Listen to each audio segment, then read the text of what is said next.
Halo, saya Andri Daniari dari FIFA.co.id. Hari ini kita bertemu lagi di jelang laga Timnas Indonesia melawan Vietnam di leg pertama semifinal Piala AFF 2016.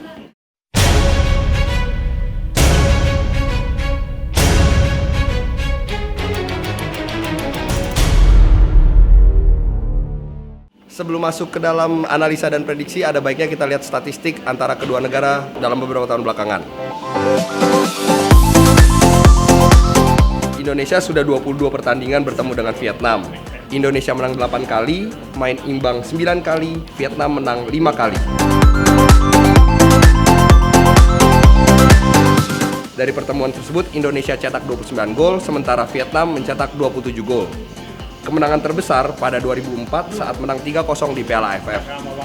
Indonesia paling parah kebobolan 3 gol setiap melawan Vietnam. Terakhir pada uji coba November lalu di Hanoi.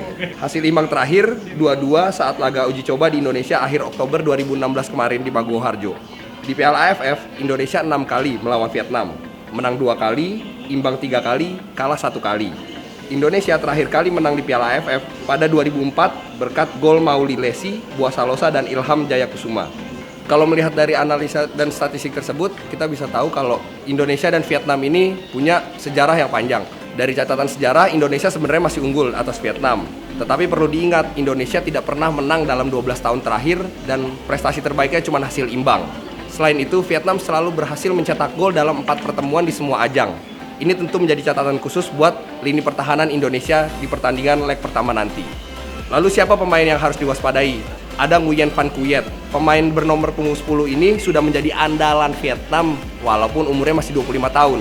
Pemain ini bahkan sempat dijuluki Messi-nya Vietnam.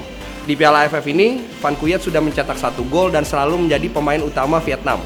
Karakternya yang cepat dan bisa menusuk dari sisi-sisi lapangan, ini bakal jadi pekerjaan khusus buat Beni Wahyudi dan Abdul Lestaluhu. Lalu siapakah pemain Indonesia yang diwaspadai oleh Vietnam? Andik Firmansyah. Dalam Piala AFF ini penampilan Andik terus membaik dari pertandingan pertama, kedua, dan ketiga. Di pertandingan terakhir kemarin lawan Singapura, penampilan Andik sangat bagus dan bahkan berhasil mencetak gol indah. Andik harus bisa lebih matang dalam permainan ini karena memang dia salah satu pemain yang diharapkan menghadapi kecepatan-kecepatan pemain Vietnam. Lalu prediksinya gimana? Meski main di kandang sendiri, Indonesia sepertinya agak sulit mendapatkan kemenangan. Pasti Indonesia bermain hati-hati, bermain lebih bertahan, dan hanya mengandalkan serangan balik aja. Hal yang sama bakal dilakukan oleh Vietnam. Mereka pasti bakal nyerang dengan serangan balik cepatnya. Tapi hasil imbang sepertinya paling realistis buat Indonesia di leg pertama semifinal nanti. Ya, itu saja dari saya Andri Daniari. Untuk jelang laga kali ini, kita bertemu di jelang laga berikutnya.